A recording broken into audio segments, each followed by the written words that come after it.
જય શ્રી કૃષ્ણ। આજે આપણે પુરુષોત્તમ મહાત્મ્યનો અધ્યાય 5મો સાંભળીશું। તેનું શીર્ષક છે વિષ્ણુનું ગોલોકમાં જવું। નારદજી પૂછવા લાગ્યા, હે તપના ખજાના રૂપ, તેનું વચન સાંભળી વિષ્ણુની પગની પાસે પડેલા શોકથી વ્યાકુળ અધિક માસને શું કહ્યું? શ્રી નારાયણ બોલ્યા, હે પાપથી રહિત મુનિઓમાં શ્રેષ્ઠ નારદ, તમે મને મારી કથા પૂછો છો, માટે ધન્ય છો। વિષ્ણુએ જે કહ્યું તે હવે સાંભળો। શ્રી કૃષ્ણ બોલ્યા, અર્જુનને આ વાત કહેતા કહેતા બોલ્યા કે ત્યાં બનેલી બીના તમારી સમક્ષ કહું છું તે સાંભળો। તે વેળાએ વિષ્ણુએ કટાક્ષથી સાવધ કરેલો ગરુડ પક્ષી પોતાની પાંખથી તે મૂર્છા પામેલા માંસને વાયરો નાખવા લાગ્યો। એથી ઊભો થયેલો તે ફરીને પણ બોલ્યો, હે પ્રભુ, મને ગમતું નથી।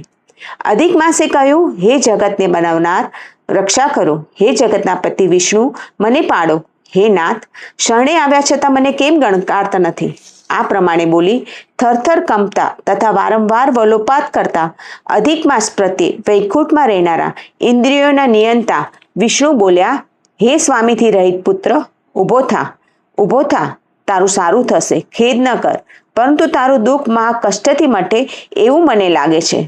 આમ કહી જરાવાર તેનો ઉપાય પૂછી પૂરો નિશ્ચય કરી મધુ દૈત્યને મારનાર વિષ્ણુ બોલ્યા, હે વત્સ, મારી સાથે યોગીને દુર્લભ એવા ગૌલોકમાં ચાલ કે જ્યાં પુરુષોમાં ઉત્તમ સમર્થ ગોપીઓના ટોળાની વચમાં રહેલા બે ભુજાવાળા મુરલીને ધારણ કરનાર મેઘઘટાના સરખા શ્યામ રાતા કમળના સરખા નેત્રવાળા ત્રિલોકને આનંદ આપનાર શરદ ઋતુની પૂર્ણિમાના ચંદ્રથી અધિક શોભતા મુખવાળા કરોડ કામદેવોની સુંદરતાને રમવાના સ્થળરૂપ મનોહર પીળા વસ્ત્રને ધારણ કરનાર વનમાળાથી શોભિત સારા રત્નોથી જડેલા આભૂષણોવાળા પ્રેમથી શોભનાર ભક્તવત્સલ ચંદનથી છટાયેલ સર્વ અંગવાળા જેની છાતીમાં શ્રી વત્સ નામનું ચિહ્ન છે એવા ઝલકતા કૌસ્તુભ મણીથી શોભિત સારા રત્નોથી સારથી રચેલ મુકુટવાળા કુંડળો વડે ઉજ્જવળ રત્નમય સિંહાસન ઉપર બિરાજમાન થયેલ અને પાર્ષદોએ વીંટળાયેલા ભગવાન શ્રી કૃષ્ણ રહે છે।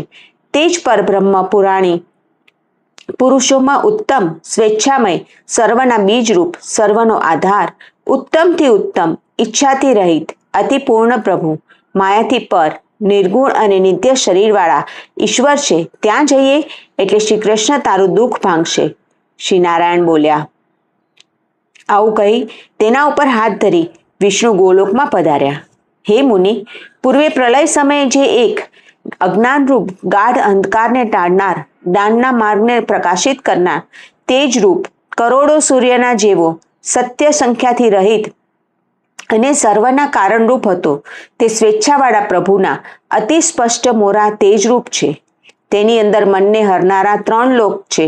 હે મુનિ, તેની ઉપર બ્રહ્મની પેટે હંમેશા રહેનારો 3 કરોડ યોજન લંબાઈવાળો મંડલના આકારથી વિસ્તાર પામેલો તેજ સ્વરૂપ અતિ મોટી રત્નની પૃથ્વીવાળો ઉત્તમ યોગીઓએ સ્વપ્નમાં પણ નહીં જોવાય એવો વૈષ્ણવોએ જોવાય એવો ઈશ્વરે ઉપયોગથી ધારણા કરેલો આકાશમાં રહેલ ચાહવા યોગ્ય મનની પીડા રોગ વૃદ્ધાવસ્થા મરણ શોક ને ભયથી રહિત અને સારા રત્નોથી અસંખ્ય મંદિરોથી ગૌલક છે। તેની હેઠળ જમણી તથા ડાબી બાજુમાં તેના સરખો અતિ મનોહર વૈકુંઠ અને શિવલોક આવેલા છે।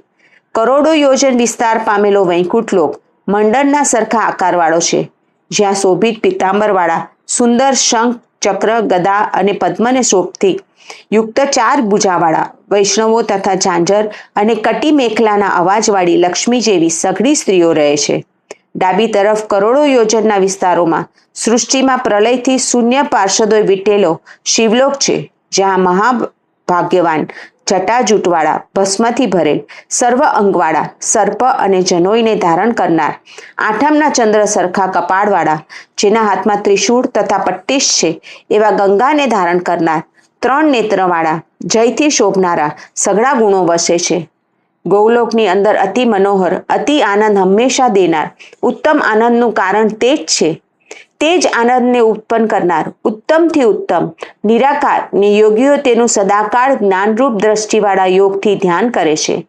તેજના મધ્યમાં અતિ મનોહર નીલકમળની પાંખડી શ્યામરૂપ કમળના સરખા રાતા નેત્રોવાળું કરોડો માણેકધારી પૂનમના ચંદ્રની શોભાથી અધિક શોભતું મુખવાળું કરોડો કામદેવોની સુંદરતાને રમવાના ઠેકાણા રૂપ મનને હરનાર, જેની બે ભુજા, જેના હાથમાં મુરલી છે, જેના વસ્ત્રો પીળા છે, જેની છાતીમાં શ્રી વત્સ ચિહ્ન છે, એવું મંદ હાસ્ય સહિત ચળકતા કૌસ્તુભ મણીથી શોભિત, સારા રત્નોથી જડેલ તથા મુકુટ અને કડાઓથી ઉજ્જવળ રત્નના સિંહાસન ઉપર રહેલ તથા વનમાળીથી શોભિત રૂપ છે, તે જ પરબ્રહ્મ પૂર્ણ શ્રી કૃષ્ણ એવા નામવાળા સ્વેચ્છામય, કરુણ, સર્વના આધાર, ઉત્તમથી ઉત્તમ કિશોર અવસ્થાવાળા, સદા ગોવાળને વેશને ધારનાર, ભક્તોની ઉપર કૃપા કરનાર, પરગજુ, વિકાસથી રહિત, અતિપૂર્ણ સમર્થ, રાસમંડળના વચમાં રહેલા, શાંત, રસના નાયક, હરિ, મંગળરૂપ, મંગળને યોગ્ય,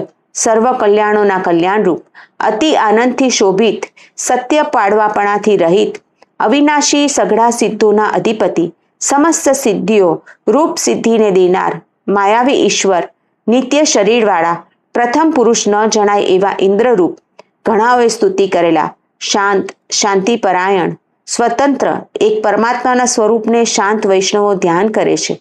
આ પ્રમાણે શ્રેષ્ઠ રૂપને ધારણ કરનાર તે એક ભગવાન છે. શ્રી નારાયણ બોલ્યા. આવું કહી ત્યાંથી વિષ્ણુ અધિક માસની સાથે રજોગુણથી રહિત જનોએ વીંટાયેલા ઉત્તમ ગૌલોકમાં ગયા. સૂત બોલ્યા, આ પ્રમાણે સત્કાલને ગ્રહણ કરનારી વાણી કહી મુનિઓના પતિ નારાયણ મૌનપણે બિરાજ્યા. ત્યારે મુનિ નારદ આનંદથી આનંદના ખજાના રૂપ શ્રી કૃષ્ણની નવી કથા સાંભળવાની ઈચ્છાથી શ્રી નારાયણ પ્રત્યે બોલ્યા.